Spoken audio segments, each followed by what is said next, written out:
बिस्मिल्लाहिर्रहमानिर्रहीम। अस्सलाम वालेकुम स्टूडेंट्स, उम्मीद है आप सब खैरियत से होंगे। आज हम स्टार्ट करेंगे हमारा जो चैप्टर नंबर 9 है। इस चैप्टर का नाम है elements of C language. Straight away में हम शुरू करते हैं। जो हमारा पहला क्वेश्चन है, what is identifier? Discuss two types of identifiers in C. Identifiers किसे कहते हैं सी लैंग्वेज के अंदर?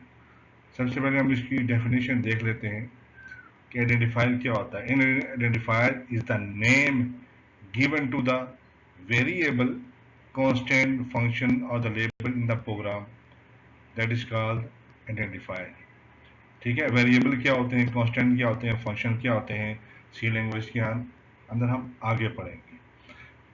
ठीक है, किसी भी चीज को हम कोई नाम देंगे, specific name, that is called identifier. जैसे क्लास के स्टूडेंट्स हैं, किसी भी स्टूडेंट्स को पहचानने के लिए हम उस स्टूडेंट्स का नाम होता है या स्टूडेंट्स का रोल नंबर होता है या स्टूडेंट के स्टेशन नंबर से हम उसको पहचान लेते हैं।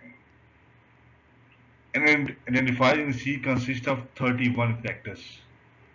आप कोई भी नेम है वो मैक्सिमम 31 कैरेक्टर्स आप दे सकते हैं। अगर आप 31 कैरेक्टर से ज्यादा बड़ा नाम रखेंगे तो क्या होगा, कंपाइलर 31 कैरेक्टर्स के बाद उसको रिकॉग्नाइज नहीं करता। ठीक है जी, मैक्सिमम 31 कैरेक्टर्स तक आप उतना बड़ा नाम आप दे सकते हैं। आगे रूल्स पढ़ते हैं, रूल्स फॉर आइडेंटिफायर्स, कि किसी भी आइडेंटिफायर्स को देने के स्पेसिफिक रूल्स क्या है। 3 किस्म के रूल्स होते हैं। पहला रूल है, the first character must be in alphabet और अंडरस्कोर। कोई भी नाम, किसी भी आइडेंटिफायर का जो नाम होगा वो हमेशा कैरेक्टर से शुरू होगा या अंडरस्कोर से शुरू होगा। सेकेंड रूल है, identifier name must consist of only alphabet characters, digits और अंडरस्कोर। जो भी आइडेंटिफायर का नाम होगा वो अल्फाबेट, कैरेक्टर्स, डिजिट्स और अंडरस्कोर के ऊपर मुश्तमिल होगा। किसी को स्पेसिफिक सिंबल आप नहीं दे सकते उसके अंदर, प्लस हो गया, माइनस हो गया, ठीक है, वो स्पेसिफिक जो सिंबल्स होती हैं वो नहीं दे सकते आप। जो तीसरा आखिरी रूल है, द रिजर्व वर्ड्स और key words can not be used as identifier names. Reserve word या की वर्ड्स क्या होते हैं, ये हम आगे पढ़ेंगे। इनके स्पेसिफिक मीनिंग्स होते हैं जो सिर्फ सी लैंग्वेज के लिए स्पेसिफिक प्रोग्राम्स के अंदर यूज करते हैं। आगे बढ़ते हैं। Types of identifiers. Types of identifiers कौन कौन सी होती हैं? दो तरह की टाइप्स होती हैं। पहली है स्टैंडर्ड आइडेंटिफायर्स, दूसरी है यूजर डिफाइंड आइडेंटिफायर्स। पहला जो स्टैंडर्ड आइडेंटिफायर्स है इसके मतलब जान लेते हैं ये क्या चीज होती है। Type of identifier that has special meaning in C is known as standard identifiers. जिनकी जो स्पेसिफिक मीनिंग होते हैं सी के अंदर, ऑलरेडी प्री डिफाइंड नेम जो होते हैं उनको हम कहते हैं standard identifiers. C can not use standard identifiers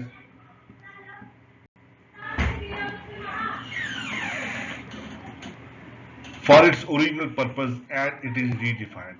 जो सी के अपने ओरिजिनल स्टैंडिफाइड होते हैं, अगर आपने उसमें चेंजिंग कर दी तो उसका मकसद अपना जो होता है फोर्थ हो जाता है। जैसे एग्जांपल में आप कहते हैं प्रिंट एफ और scan F is example of standard identifiers. These are the names of input and output functions of defined standard input output library stdio.h।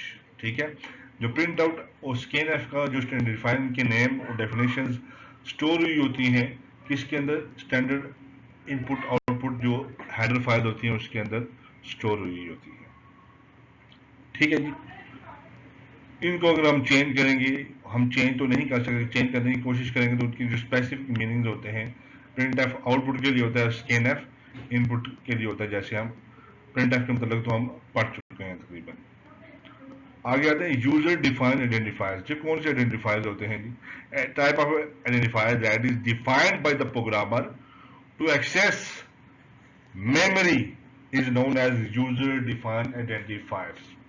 ठीक है, ऐसे आइडेंटिफायर्स जो प्रोग्रामर खुद आइडेंटिफाई करता है, जो स्पेसिफिक नेम देता है, ठीक है, मेमोरी के अंदर डेटा को सेव करने के लिए, उनको हम कहते हैं user defined identifiers. These identifiers are used to store data and program results. ये आइडेंटिफायर्स किस लिए यूज किए जाते हैं?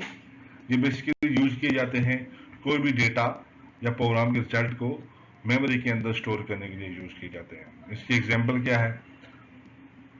Some examples of some identifiers are user defined identifiers are a, mass, age, name, date of birth, etc. ये क्या है? ये यूजर डिफाइंड आइडेंटिफायर्स की एग्जांपल्स हैं। ठीक है जी, आगे बढ़ते हैं हम। नेक्स्ट क्वेश्चन है, what do you know about keywords in C language? Keywords और रिजर्व वर्ड सी लैंग्वेज के अंदर क्या होते हैं, इनके बारे में पढ़ते हैं। कीवर्ड्स रिजर्व वर्ड वो होते हैं that has pre defined meaning and purpose and can not B change by the user और द प्रोग्रामर।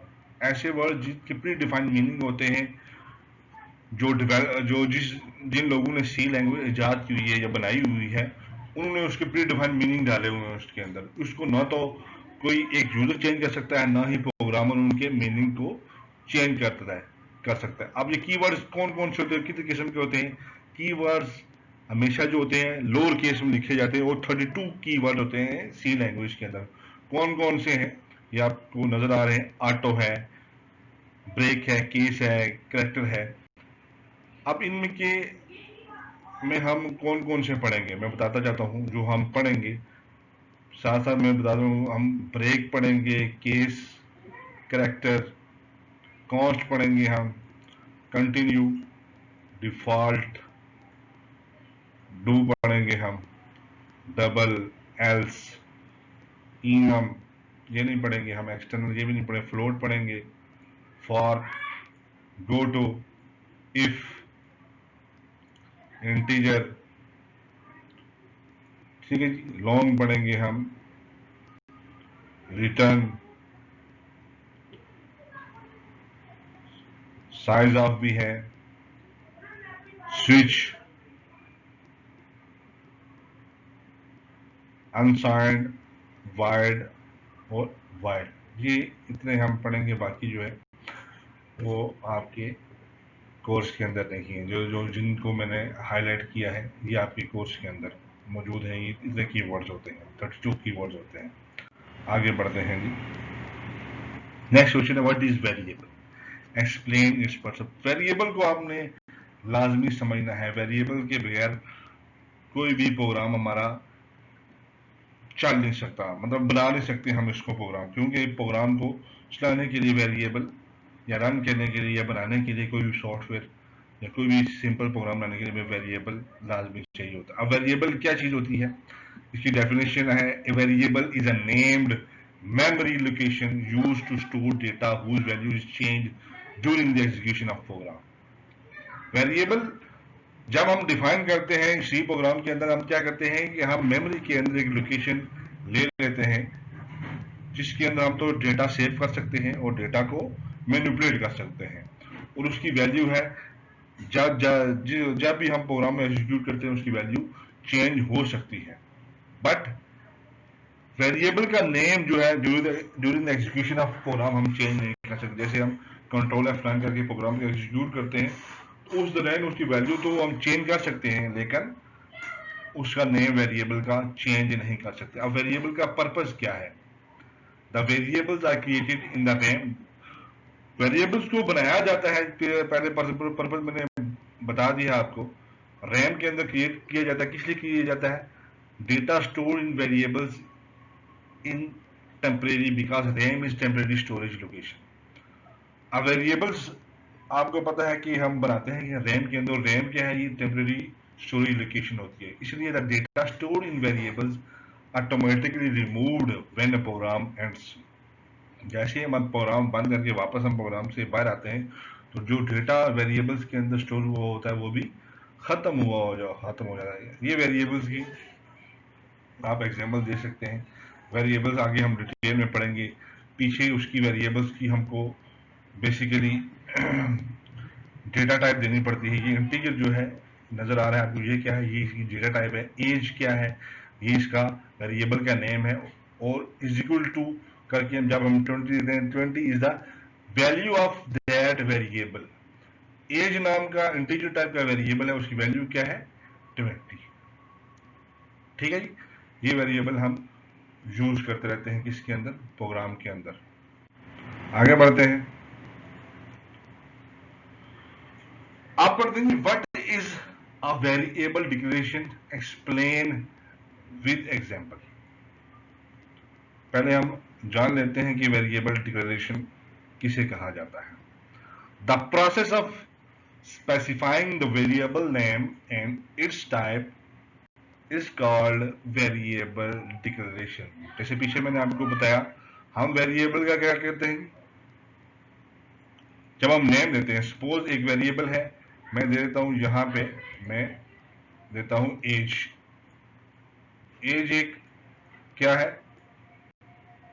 वेरिएबल का नाम है। अब इसकी जो टाइप है, पीछे हमने टाइप देनी है, सपोज मैं INT लिख देता हूं। INT मीन्स ये इसकी क्या है, वेरिएबल की डेटा टाइप है।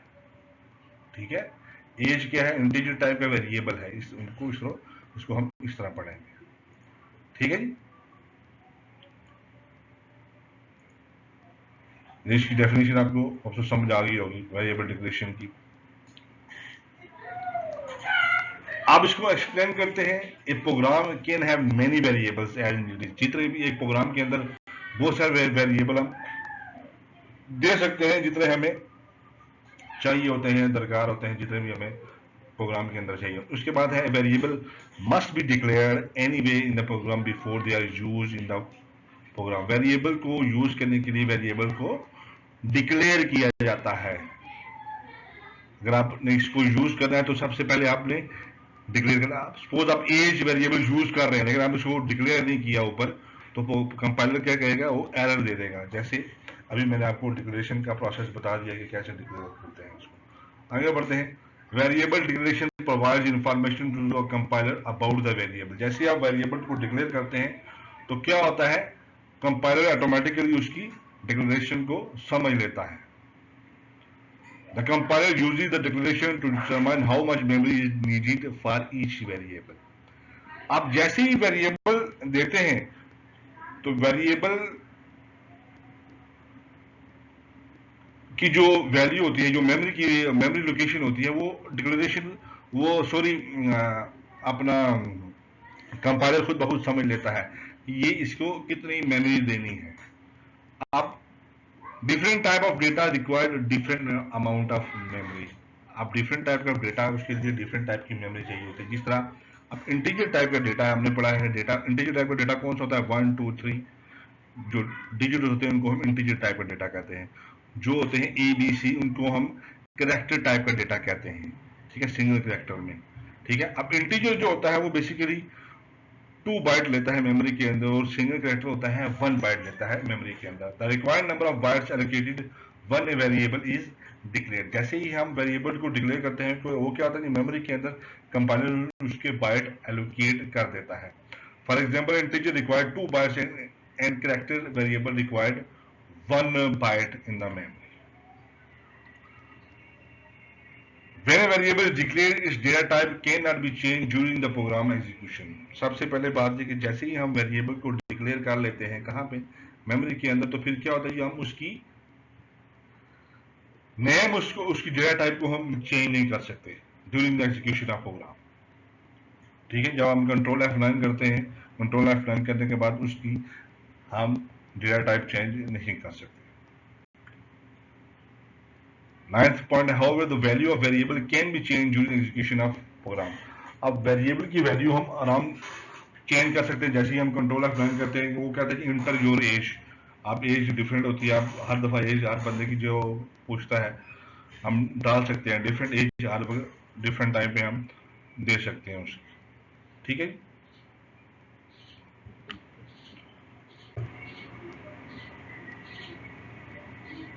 आज के लिए स्टूडेंट्स इतना ही, बाकी इंशाल्लाह हम नेक्स्ट लेक्चर में पढ़ेंगे। अल्लाह हाफिज।